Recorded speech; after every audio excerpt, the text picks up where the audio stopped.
السلام علیکم ورحمۃ اللہ وبرکاتہ۔ دو شخص، ایک عیسائی اور ایک مسلمان، دونوں بستر مرگ پر تھے۔ بیماری کی اس حالت میں عیسائی کے دل میں یہ خواہش پیدا ہوئی کہ مجھے مچھلی کا گوشت مل جائے۔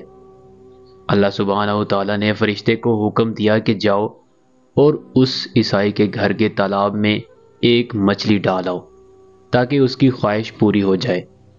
دوسری طرف مسلمان کے دل میں خواہش ابھری کہ زندگی کے اس آخری حصہ میں مجھے زیتون کا تیل میسر ہو جائے۔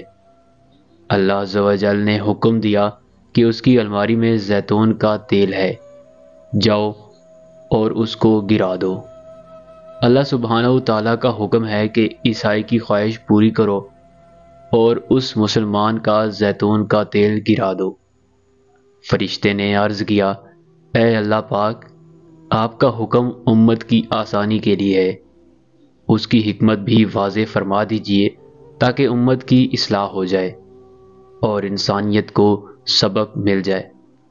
تو اللہ سبحانہ و تعالیٰ نے فرمایا، وہ جو عیسائی ہے دنیا کے لحاظ سے اس کی ایک نیکی باقی تھی، میں نے چاہا کہ اس کی نیکی کا بدلہ دنیا میں ہی دے دوں، اور جب وہ میرے پاس آئے تو اس کے لیے سوائے جہنم کے اور کچھ نہ ہو۔ اور جہاں تک اس مسلمان کا تعلق ہے تو اس کی ایک کوتاہی اس کے دامن پر رہ گئی ہے، اور میں چاہتا ہوں کہ اس کی وہ خواہش ٹوٹے اور وہ اس پر صبر کرے، اور میں اس کے بدلے میں اس کو کوتاہی کو دور کر دوں تاکہ جب وہ میرے پاس آئے تو اس کے لیے میرے پاس سوائے جنت کے اور کچھ نہ ہو۔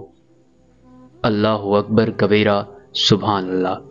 اے اللہ کریم، ہم آپ کی ناراضگی سے پناہ مانگتے ہیں، آپ ہم سب سے راضی ہو جائیے۔ آمین ثم آمین۔ کرنی تھی بخشش تو بہانے بنا دیے، جنت میں مومنوں کے ٹھکانے بنا دیے۔